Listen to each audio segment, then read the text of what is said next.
To Kogi State, where 11 persons have been burnt beyond recognition in a multiple crash along Ejule or Chadamu by Olofo Bridge, and that's in the state. The Federal Safety Court closed this in a statement and said the unfortunate mishap involved 20 vehicles. Now, for more on this development, the Sector Commander, FRSC Kogi State, Stephen Dawulung, joins me via phone for more insight on this. Good to have you join us. Thank you. Now, this is a very devastating report. 20 vehicles involved, 11 persons dead. How exactly did this happen? Very devastating indeed. We received a call around 14:45 about this terrible crash involving a vehicle that was conveying coal and a tanker that was laden with PMS. The trailer rammed into the tanker, and it resulted to an inferno which affected several other vehicles. So we were there to fulfill our mandate of rescue. We were able to rescue 7 injured, and we had to stay back a little because of the inferno. We went back in and recovered 11 corpses. That was what happened. We were able to take the injured to the hospital. They are at the moment receiving treatment. And I'm taking note of the vehicle carrying PMS because that's becoming a recurring incident across the country. This is not the first time we're having that kind of report, not even the first time in Kogi State where we're having this kind of report of vehicles, trucks carrying PMS exploding or being involved in crash. One would have thought, because we know that even for private vehicles, your car cannot be on the road without the roadworthiness.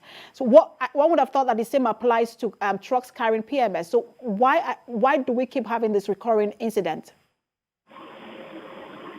Well, sometimes not intentional, but the truth about it is that we should, especially fleet operators that convey fuel, should be able to look towards having maintenance policies that could help do routine checks on the vehicles to ensure they are roadworthy.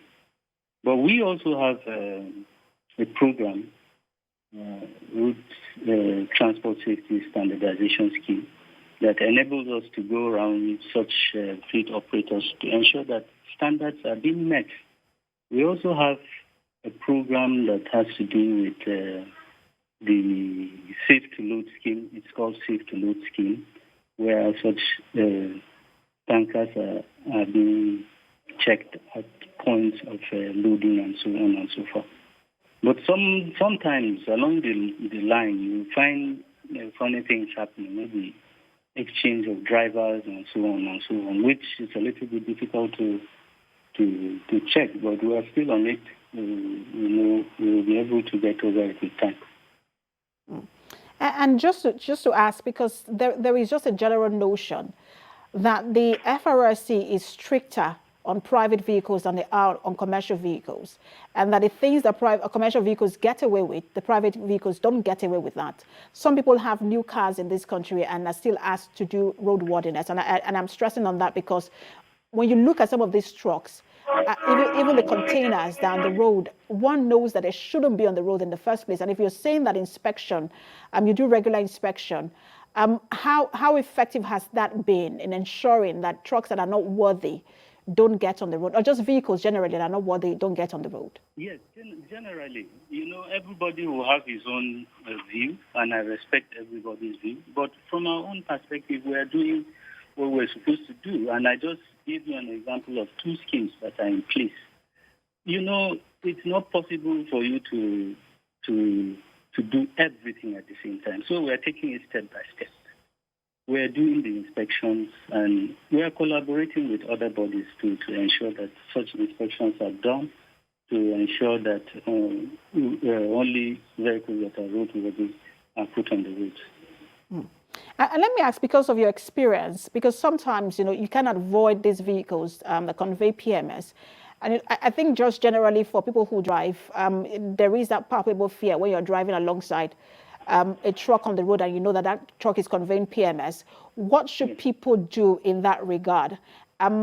What's your advice to motorists who are on the road?